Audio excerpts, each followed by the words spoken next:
Hello, everyone, and welcome to a brand new episode of the Jams and Tea podcast, where we spin the jams and spill the tea. And we are going to talk about our most anticipated things of 2024.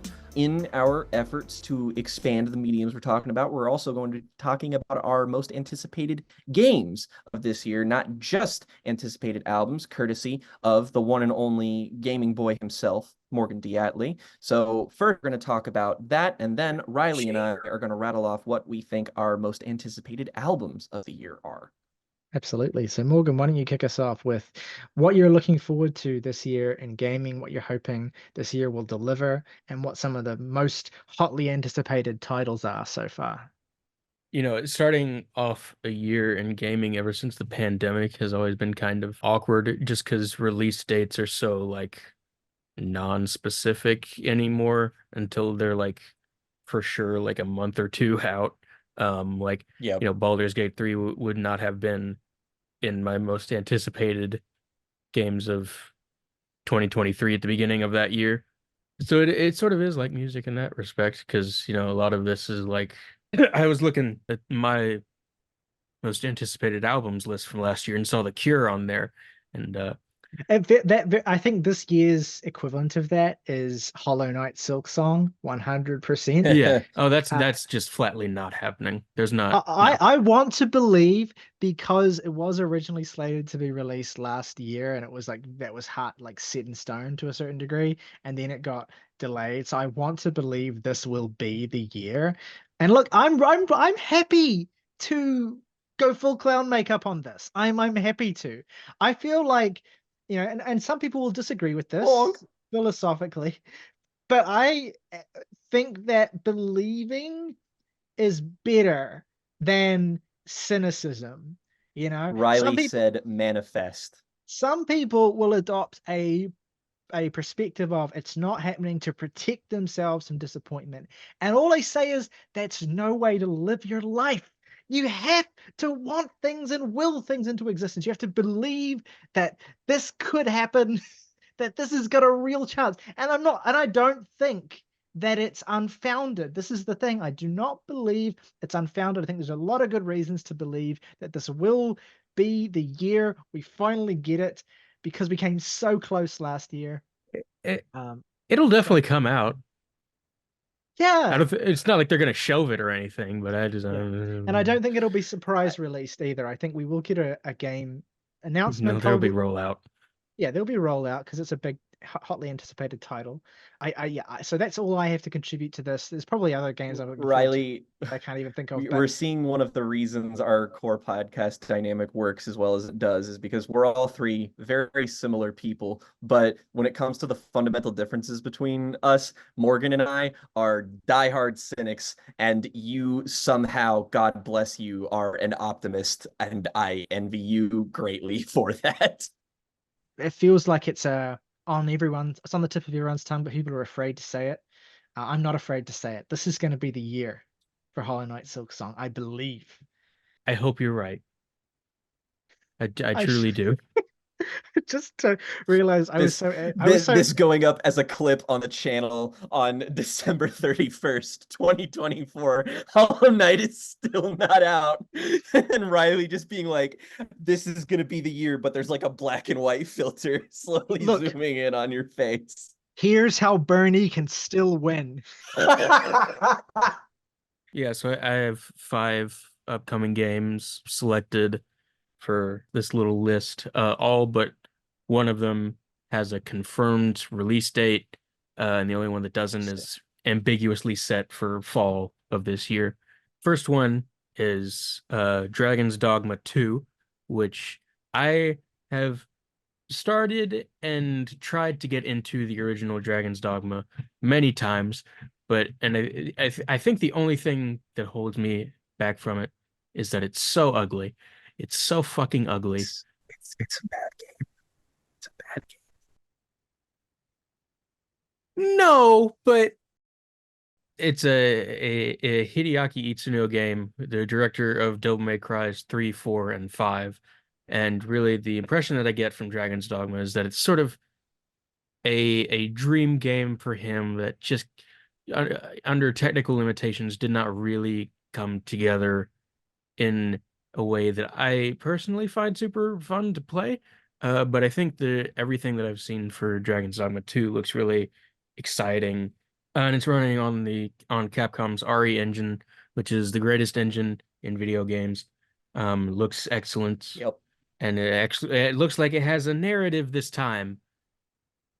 Yay! I just want to live in a world with a great Dragon's Dogma game because it would be a better world. That's why I'm excited. It would be cool, man. Next up, we have something that's releasing just next week, actually, which is Tekken 8. Now, it's along the last few months of last year, I fully entered my Tekken era, downloaded Tekken 7, got online, I never won a single match, still haven't. We rise and grind, and that is the nature of involving yourself with Kazuhiro Harada's insane mind child that is now. If you're a listener, what you need to do right now, Ryley and Morgan, hell, if you haven't done this, you need to go look up a plot summary for the entirety of the Tekken franchise. And I guarantee you it will be more entertaining than any movie you have seen or will see in the last 5 years. It is ridiculous. And this is actually a game that's had a demo release, and I've played a bit of the story mode that was included in the demo, and I what? It's like he's fine. Like Bandai Namco is finally at the point where they have the technology and the budget to make basically anything that they can think of and put it in their Tekken game, and they're doing that, and I don't even know what the hell. It's so good. Number 3 on the list is the new IP from Obsidian, who is a name if you don't recognize, is the developers behind such magnificent RPGs as Knights of the Old Republic 2 and Fallout New Vegas and the Outer Worlds, which sort of didn't get a lot of great buzz, but I really enjoyed anyways. Not to mention the Pillars of Eternity games, which were instrumental in sort of reviving the CRPG genre, which eventually led to Baldur's Gate 3. But this is called Avowed. It's set in the Pillars of Eternity universe. If the Outer Worlds was their take on a Bethesda-style Fallout game, this looks to be their take on an Elder Scrolls type of game. Xbox developer showcase and revealed that shitty-ass looking Indiana Jones game. Also revealed some gameplay for this, and it's really colorful and really great, solid art design. We still don't know very much about it at all, other than the fact that it is set in the Pillars of Eternity realm. But I'm really looking forward to its eventual release. Now, the top 2 for this list I find to be extremely, extremely exciting. These are both games that have the potential to, frankly, given the pedigree, to land in like my top 10 of all time. But the first one that I'll mention is the fully fledged from the ground up remake of Persona 3 Reload, which comes out at the very beginning of February. It looks so good. If all of the ways in which it is a remake improve the core game and I like all of its improvements, this will be my favorite game ever made. Yeah, I've often said that, and this has changed in the last couple months, really. But I've often said that Persona 3 is tied with Persona 5 for my favorite game of all time. It's just so much more limited by its age than 5, that's the one I always lean towards. And the only reason I think I'm more excited for my number 1 title is that it has more of a capacity to surprise me, even though it is also technically a remake, and that is Final Fantasy VII Rebirth, which comes out at the end of February. Yeah. My favorite game of the decade still is Final Fantasy VII Remake, the first part of this I think it's going to end up being 3 games in total project that Square Enix has taken on in terms of largely reimagining, retooling, recontextualizing Final Fantasy VII, which is one of the most beloved games in the medium, in ways that I can't. I will be here for another hour if I have to like actually unpack that. But knowing that this is the next step of something that completely took my breath away the first time I played it, and finally getting to see what else Tetsuya Nomura has in store for us with this reimagining is so exciting. I start to vibrate in my seat whenever I think about it for too long. I have a feeling that we might end up doing like an episode entirely on its own, just you and me talking about the Final Fantasy VII remake, just because I feel like there's a lot to mine there, frankly. But broadly Mhm. speaking, how did you feel about the changes that were made to the game's story in the first part of it? Because I know that like that is the sticking point for so many people. Like people who really love the original Final Fantasy VII and the original story tend to get really fucking protective over it. And I know that we don't know the extent of everything, but I know that they're changing things, and I know that doesn't sit right with people. I don't really know how I feel, frankly, but I'm curious to know what you feel like, because this has just been on the back burner for so long since the first one came out. Well, I mean, I think the elements of it that are the same or just expanded upon and not changed from the original Yes, are uniformly better. In a I way agree. that it's like not even close. Like I agree. the portrayal of characters like Aerith and Tifa are so head and shoulders above what was going on in the original. It's like it's Wives. I can't even imagine an argument against them, although I'm sure it exists and somebody will be, if a certain somebody happens upon this video, they'll be very excited to inform me in a comment section uh that this opinion does in fact Exactly exist. who you meant. But yeah, the changes are like, again, I think better and more interesting than what's going on in the original, but only because of the original. It's like sort of it's weird to say it like this, but sort of why I'm so excited for the second part of it is because it has the potential to suck, I guess. Because Yeah, yeah, I agree. just because I'm certain that whatever comes next is going to be a giant swing. And I think that either has the potential to deflate the whole thing or really excite me in a way that like I was circa 2017 with The Last Jedi and whatnot. Morgan, I'm curious to get your thoughts. There's been announced that there's going to be a remake of Silent Hill 2 releasing for PS5 this year. Uh, Oh, I wanted to mention this as sort of honorable mentions because both maybe the 2 most beloved games that Konami ever had their name on, Silent Hill 2 and Metal Gear Solid 3, are both set to release God, their yeah. remakes this Oh year. shit. Okay. Um, I didn't know about Metal Gear Solid um, 3. Two of Morgan and I's favorite games again. yeah, one my literal number one, and the other like 9 or 10. So My on number that three. list, so it's like they can make a great remake of Metal Gear Solid 3 if it's they literally change nothing but the graphics. I'm Like begging, please, please do that. just make it look nicer.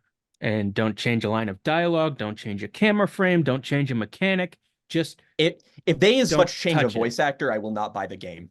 Like, And I think it's Konami, so they might just be straight up fucking lying to us, and it wouldn't surprise me. But they've you're said right. that they're just using the voices and motion capture of the original. That's what they've said.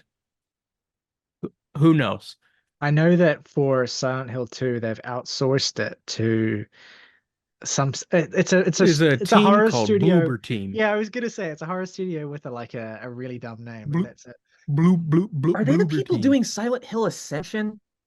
I don't know. I can't. I don't have room in my mind for whatever the We fuck don't they're have to trying to get do. into that. I was Um, just popped in my head. Silent Hill 2 is also the kind of thing where it's like even more so than Metal Gear Solid 3 for me. If you change anything about it, then I want nothing to do with it. Mm. And it's confirmed concretely that they've changed almost everything but the actual framework of the narrative. Voice actors are different, motion capture is different, gameplay Oh, is different. I mm-mm. I can't go so far as to imagine that the music's different. If it's re-recorded and remixed and like, yeah, that's fine, I guess. I feel it necessary to clarify that Morgan is not being overly precious when like these changes are like the subject of why you would even play this to begin with. It's like these things are so core to the actual experience of Silent Hill 2 that I don't understand changing them because that's just a different game at Well, that here's point. the thing. And And Here's my maybe that's I just want to say maybe go. it being a different game will be cool. I don't know. This is what I Yeah. find interesting, right? Is because from my perspective, I understand the logic of wanting remakes so that a core game that's essentially great and doesn't need changes can be adapted for a new generation or whatever.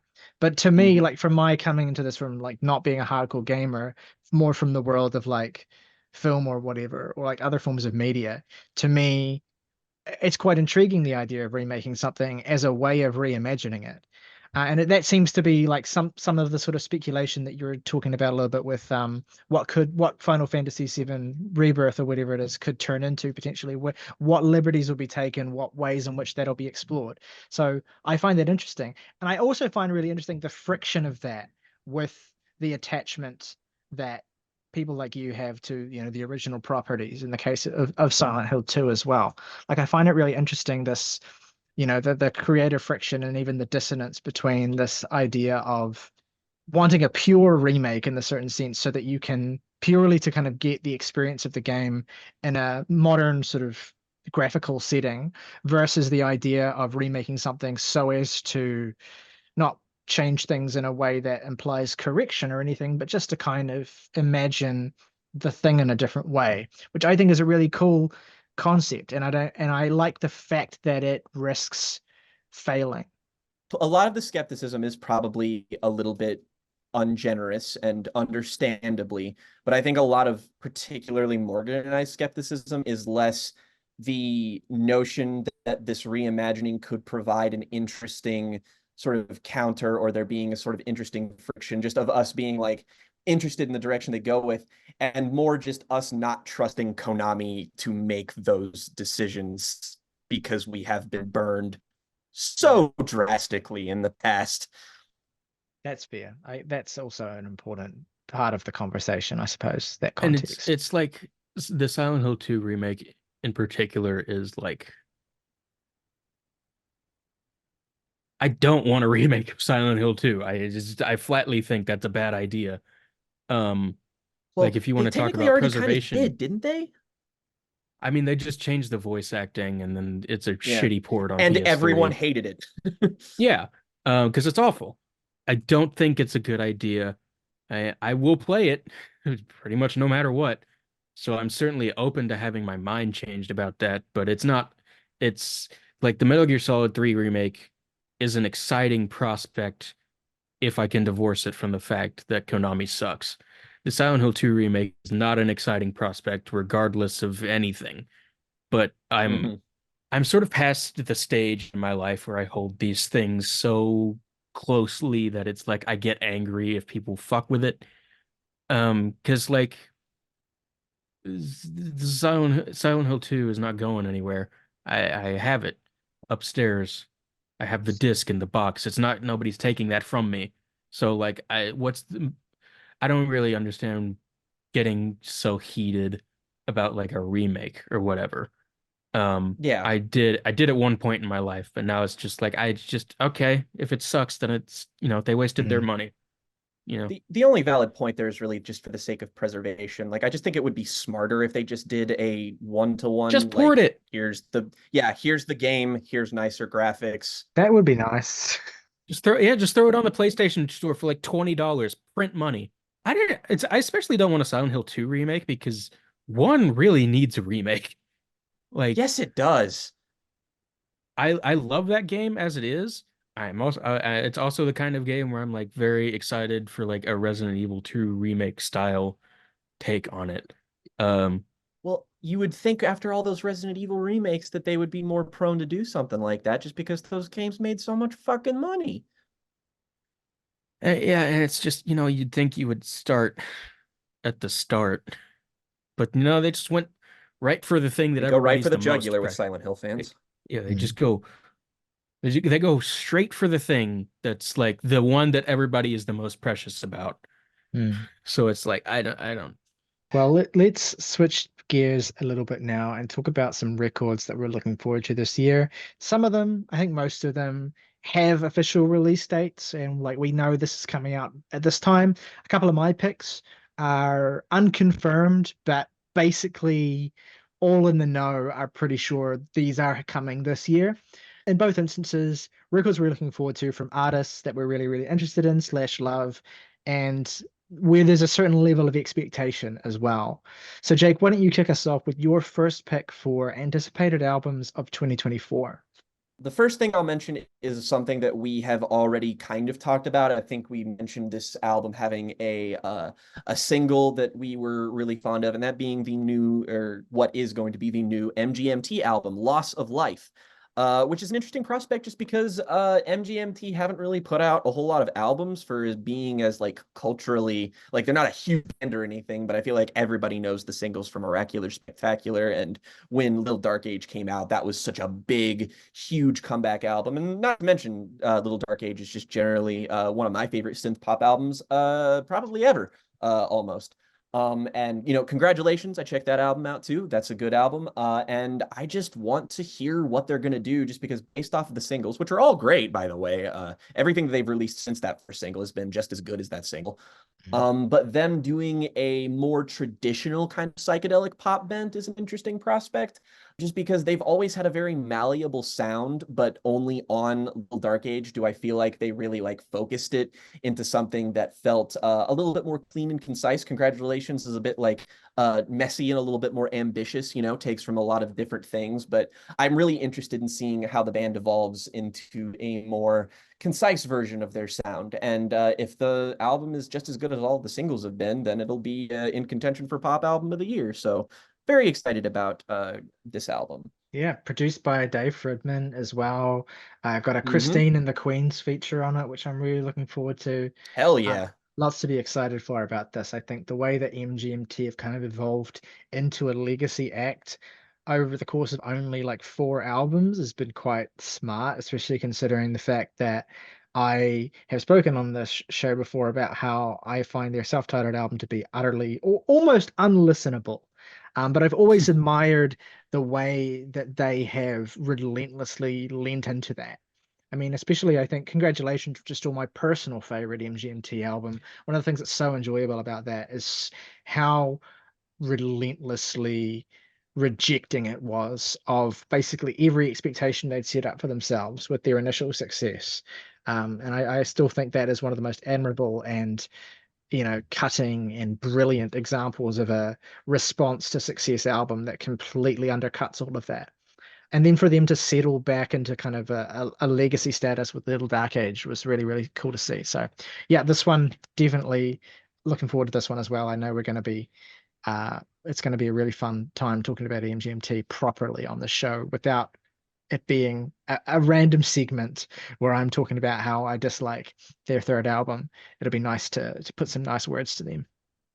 My first pick is I'm going to start with the most obvious pick. People will be expecting me to put this on the list, which is the new album from Everything Everything, Mountainhead, their 7th album, their second consecutive self-produced record as well, coming what feels like fairly hot off the heels of 2022's fantastic Raw Data Feel, which we gave an extremely positive review to.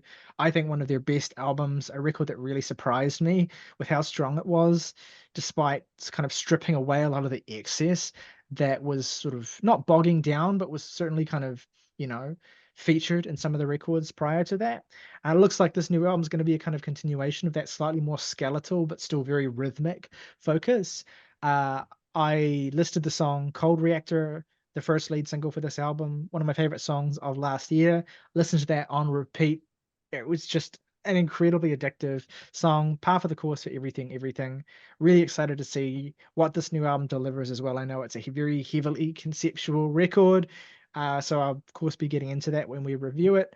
Just always a treasure to have a new Everything Everything album to look forward to. They have not let us down yet, and I have no reason to believe they're planning on starting now. Just especially cool to see them persist as well, because I know that they've had difficulty, being able to fund and put their albums together more recently as well. And that's been reflected in the lower budget that some of these more recent records have had. So, seeing them succeed in light of that and release some of their best music is really, really inspiring. So yes, everything Mountainhead, very excited for this. That's my first pick today. Jake, what is your second pick?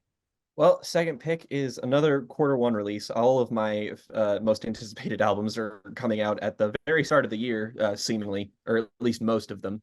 And that being from a big artist for me, one I have dedicated an entire worst to best to, in fact, that being gothic folk and industrial dark wave doom metal person, Chelsea Wolfe. We technically reviewed her in the past because of her collab album with metalcore legends Converge, their album Blood Moon, one of my favorite albums of 2021. And now, for the first time in technically 5 years since 2019's Birth of Violence, we're getting the first Chelsea Wolfe solo album. She reaches out to she reaches out to she. If you've seen the album cover and the title, it's very PJ Harvey. And this album is being produced by one Mr. Dave Seatek of TV on the Radio, who is, pretty in demand, like, producer for, this area of weirder alternative rock and alternative music. And every single released for this has been weird and different in a way that her music hasn't been since debatably like 2015's Abyss, I think, where it's this really all-inclusive sound that just kind of takes everything from her influences and just mashes it all together in this really exciting industrial sort of hodgepodge. Whispers in the Echo Chamber is a fantastic song, as is Tunnel Lights and Dusk. There are guitar riffs at the end of songs like Dusk that sound like fucking 2000 new metal. There's so many like great rhythmic ideas in these singles. And it's just going to be interesting to see what Chelsea ends up pursuing, just because she's an artist who has so many influences that she could feasibly focus or turn her attention onto something different and unearth a new facet for herself, explore maybe some old strengths, which might even be due for this record, considering how long it's been since she hasn't made like a really big stylistic pivot. Because His Spun in 2017, that was a really like, industrial doom metal record. Then Birth of Violence was, harkening back to her more stripped back gothic folk days. And then you have Blood Moon with Converge. So we haven't had what feels like a traditional Chelsea Wolfe album in 9-10 years. So if she returns to a more comfortable, more like wide-ranging sound, I would actually welcome that, just because it'll be nice to see her digging up what the kind of music that I got into her for, like traditionally when I got into her when like after Pain is Beauty and Abyss dropped. So yeah, of course, Chelsea Wolfe, one of my favorite working artists. Of course, I'm stoked. All the singles are great. Yeah, I'm particularly looking forward to this because of the Dave Seatek production venture, which is someone I would never have predicted Chelsea to have worked with. Yeah, I got to get you guys on the Dear Science train. That album, that is a TV on the Radio album. Great album. Yeah, incredible record. I've always wanted to do a record club on that. Maybe I'll do that at some point this year. One of my favorite albums ever. But I mentioned it specifically because Dave Seatek's production on that record to me is just some of the sharpest kind of indie funk rock production on any album that I've heard, like, from the last 25 years. And I always look to that as a kind of standard for really sharp, really effective, really punchy production. So I'm looking forward to seeing what he brings to Chelsea with this new record. So yeah, really excited for that one as well. My next pick is also kind of staying in my bag a little bit, getting into the indie world, talking about I'm kind of going to double barrel this a little bit actually, because these are two artists who, I don't want to conflate them in the sense like I'm pretending that they make exactly the same kind of music, but they're indie folk artists basically. I want to talk about my excitement for upcoming albums from both Adrianne Lenker and Waxahatchee. Adrianne Lenker, especially, who released a new single. She's released two singles from her upcoming album as well. The album's called Bright Future. Just this morning, I put on the second single, Sadness as a Gift, on the headphones for the first time. I'd only heard it on the earpods, and I could have wept at how gorgeous it sounded. Just pure, radiant, blissful layers of guitars.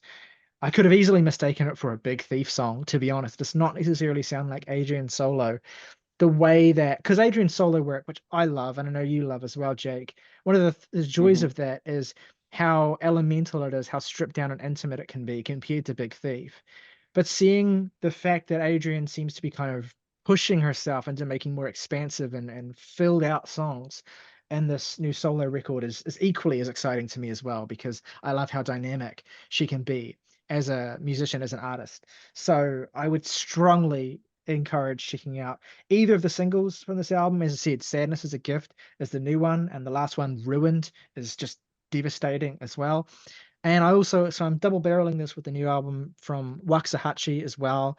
One of an artist who was incredibly like influential for me in terms of getting into indie singer-songwriters as well. She's been around for well over a decade. Albums like Cerulean Salt in 2017's incredibly underrated Out in the Storm. Wonderful, wonderful records. She kind of hit critical mass with 2020 Saint Cloud, which is also a great album that I enjoyed a lot. And she's come back. Her new album's called Tiger's Blood. Bit of a Charlie Sheen shout out there with that title. The lead single, Wow. which is called Right Back to It, was inspiring so many. This is the kind of shit that makes dudes go hell yeah memes, because it's a collaboration with MJ Lenderman, who they both just sing their hearts out on the single. It's a Hell yeah. fucking killer song. So I'm really looking forward to the new album. So I'm kind of pairing those two together because they're both fantastic female indie singer-songwriters who've worked really, really hard over the last 10 years to carve out very distinct artistic niches. And it's really, really cool seeing them go from strength to strength. So yeah, very excited for both of those. All right, my next pick is one that was just announced the other day. This is the only one that I don't have a hard release for. In fact, I'm hoping that it comes out this year, just because this particular artist turnover rate is he's a pretty efficient worker. But either this year or probably early next year, we are going to be getting Casualties of Cool 2. If you've seen my video where I talk about albums that I recommend to get you into alt country, one of the albums that I mentioned is the self-titled Casualties of Cool album. And for those of you in the know, this album is spearheaded by one Mr. Devin Townsend, one of my favorite musical artists, Canadian prog, mad scientist, legend, prolific creator of music of all genres. Devin has been like, I don't think there's been a year he's been working in since he started in music where he hasn't released at least one thing under one name. Dude has more than 70 albums to his name. But Casualties of Cool is a particularly interesting side project of his because in tandem with Canadian singer-songwriter Shay Amy Dorval, who for my money has one of the most beautiful vocal presences in all of music. The two created in 2014, I think it was 2014. 2014, 10 years ago, Casualties of Cool, which is his take on alt country, but it's also a lot more than that. There is a lot of blues here. This is very gothic. There's a lot of ambient music and sound play in here that makes me think of his projects like Ghost, for instance. This is, in my opinion at least, one of Devin's best projects, one of my favorite albums ever, one of my favorite like Americana records of all time for sure. It's a very weird album. It's a concept album about a person traveling through space who comes across a Lovecraftian planetary entity that like tries to seduce this person into feeding off of their dreams and desires. And as such, it's a very spacey, ethereal listen. I can't exactly recommend it breathlessly, just because I know a lot of people would probably find it very long-winded and probably a little bit boring. For me, however, on the other hand, the harmonies on here are gorgeous. The two vocal presences, Devin is a lot more dialed back, but he wears Americana so well. And it's also something that, you know, he could come across as being kind of pastiche, but Devin clearly is indebted to his influences in a way that lets you know that he knows what he's doing. He has described this album in the past as being an album full of the ghosts of Johnny Cash songs, which is probably the best way I could ever sell this in any respect. I think that the front leg of this has songs like Daddy, Flight, Mountaintop, some of my favorite Americana songs of all time. It's a very richly produced, very gorgeous record, and just the notion that we're going to get more of this is so exciting because we haven't known if we would ever get a follow-up. I love this, the original Casualties of Cool album so much that I back down the incredibly rare import CD that has a like laundry list of demos from the sessions that created this album that basically double the album's length. And I've listened to that like multiple times. I did it just last night just to reacquaint myself with the record for talking about it today. And just the notion that there could be another album in this project's lineup is kind of tantalizing just because it's so conceptual. There's so many different things that it pulls from that it could go in any direction, but just, you know, even if it doesn't expand the project in any meaningful ways, it's still diverse enough of a set of sounds to make its own, like just a new album is novel enough of a prospect for me to get super excited. So I'm very much hoping that being a good later this year, maybe end of the year, or perhaps beginning of next year heater. So please announce the release soon, Devin. I'm begging you. My final two picks are both unconfirmed, but I have it on good authority that they will be releasing this year. The first of which is the new album from Nick Cave and the Bad Seeds, of course, as yet untitled. I'm an avid follower of the Red Hand Files. I will confess and say that I have wasted a lot of time at work when I should have been working, reading through the Red Hand Files. It is That's right. one of the internet's last bastions of true unfiltered humanity, and it is a complete balm for the soul, regardless of whether you're a Nick Cave fan or not. The way he writes, the questions he responds to, the crises in total strangers' lives that he speaks to, and his own artistic process as well. It's super enlightening. And of course, throughout last year and across many different posts on the Red Hand Files, Nick teased going into the studio to record a Bad Seeds album, and then ultimately by the end of the year announcing that recording had concluded for the album and that we could expect it coming soon. So yeah, the announcement could be any day now, or it could be 6 months from now. But I have it on good authority by Nick, if we're to believe, that there will be a new Bad Seeds album this year, and I'm really intrigued by this as well because I feel like we have not really got any precedent for what it will sound like. It felt like with That's the true. last few, because certainly Push the Sky Away, Skeleton Tree, and Ghosteen were kind of an unofficial trilogy of records that pursued a particular sort of tranquil and sort of very synthetic, but also very stripped back sound. There was very little precedent for prior to that. And Ghosteen felt like a very kind of conclusive final statement. And then Carnage was sort of a side thing that was not with the Bad Seeds. That was sort of an impromptu record that Nick and Warren recorded in just a week.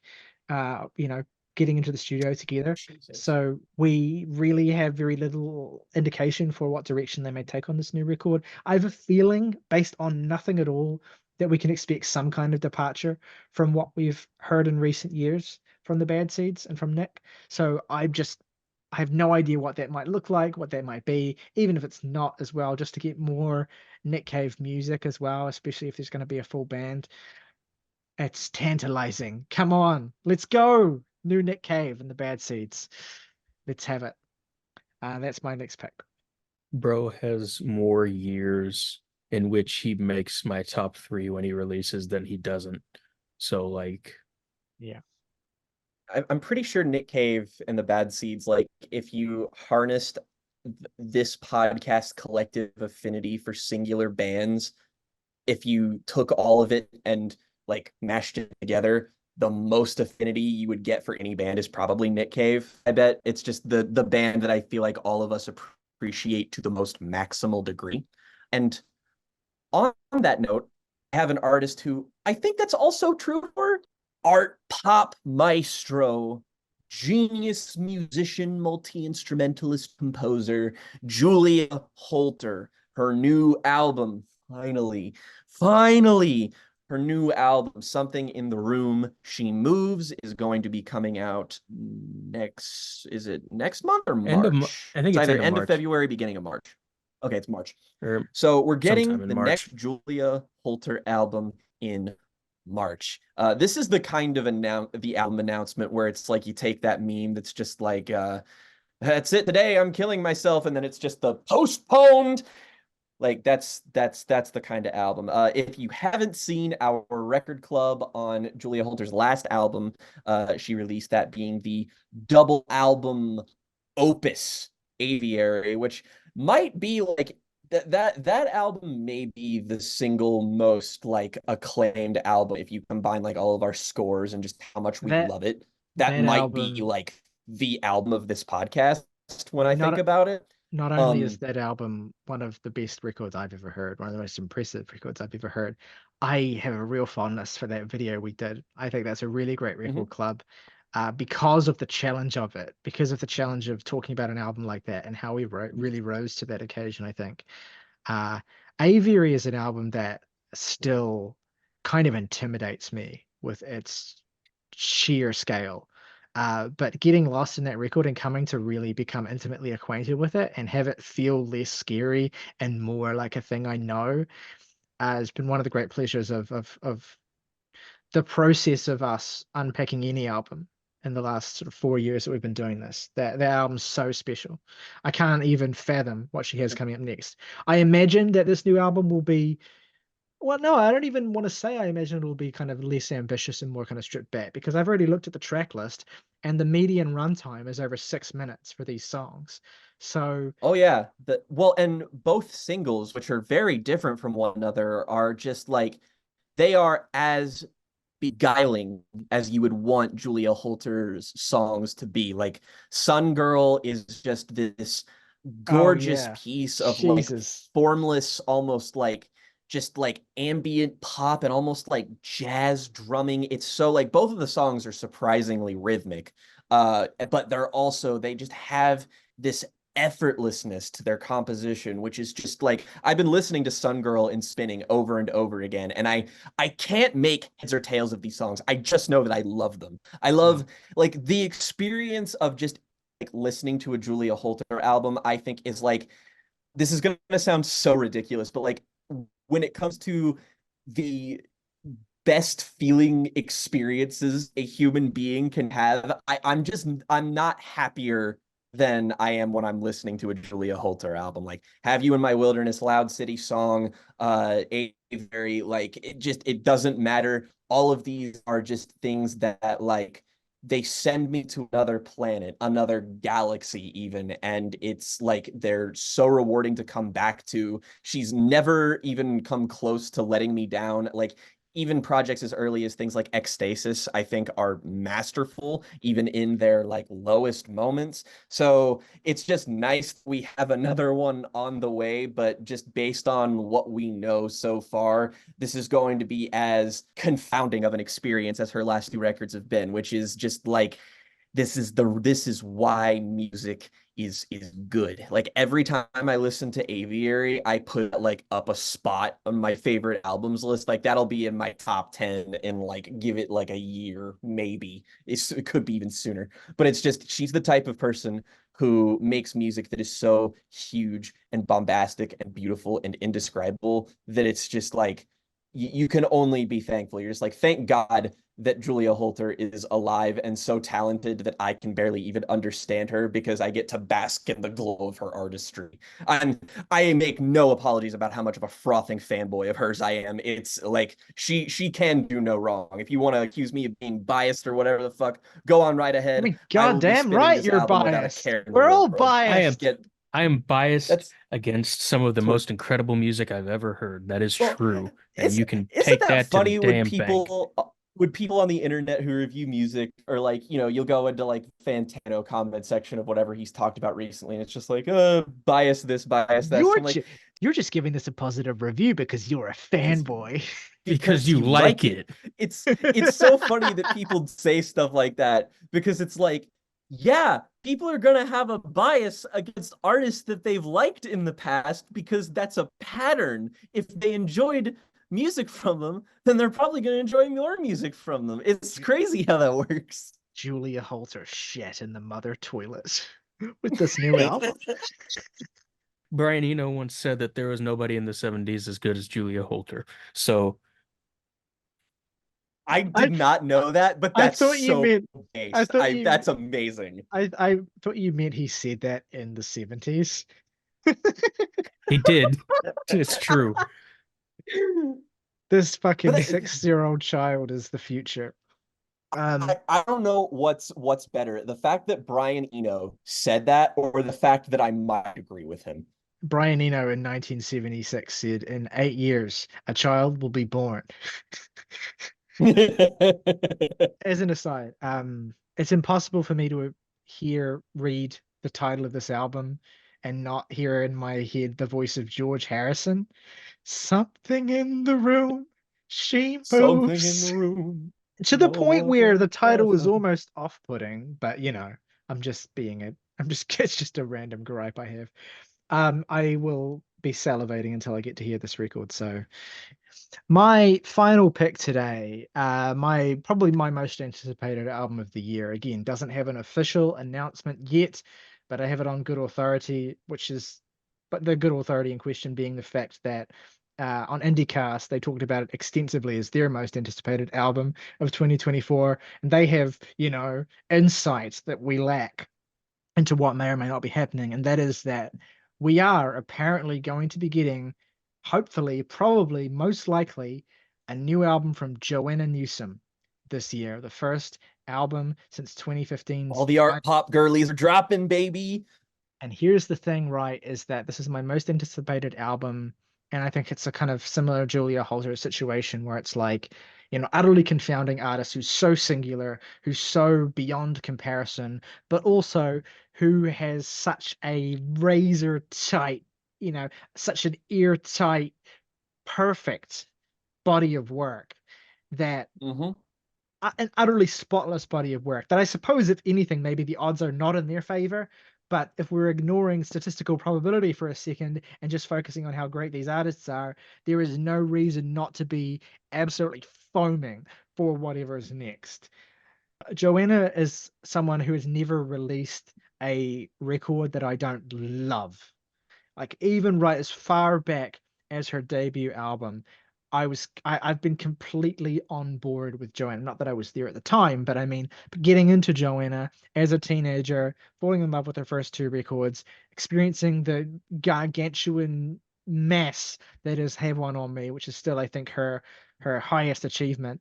And then 2015's Divers, which I could also see an argument for being her greatest record, just for how dynamic that record is, Amazing for album. how, powerful and refined and swelling that album is, how it kind of brings her archaic sensibilities throttling into the 21st century in such a powerful way. I have no idea what she could possibly do next. All I know is that I am there day one. Give it to me. And I just know as well that it will give us so much material to digest and talk about too. So again, it Oh may yeah. not come out this year. I don't know for sure that it will, but I believe there's strong reason to believe it will. I know that last year as well, I think on one of the episodes of the show, I talked about how Mm-hmm. she performed live for the first time in several years and played new songs. So there's reason to believe LP5 is coming. I can't wait and I'm really, really excited. It's also my number one because, again, I don't know, like with Nick Cave, I have no real clear precedent for what it will sound like, other than I'm sure it will sound like Joanna Newsom, but I don't know what she will do with, you know, the established, expectations that she has based on her previous record. I have no idea what direction she'll go in. So that's really, really exciting. Which brings us to the conclusion of our discussion of our most anticipated albums, and of course Morgan's discussion of the most anticipated games of 2024. Let us know what you are looking forward to the most, whether it's in the world of music, games, movies, books, whatever you're looking forward to this year, whatever you think we should have on our radars, especially whatever is coming up that you would like us to talk about.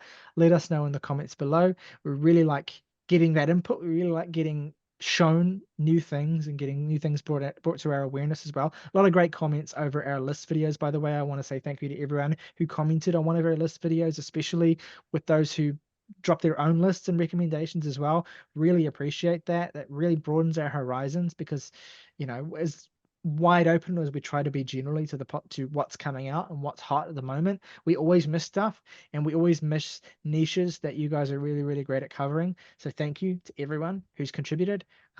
We hope you'll keep commenting. We hope you'll keep making us aware of great stuff so we can talk about it on the show. It's going to be a great year. We're really, really excited to dig into it. Until next time, though, folks, rock over London, rock on Chicago, Sprite, obey your thirst.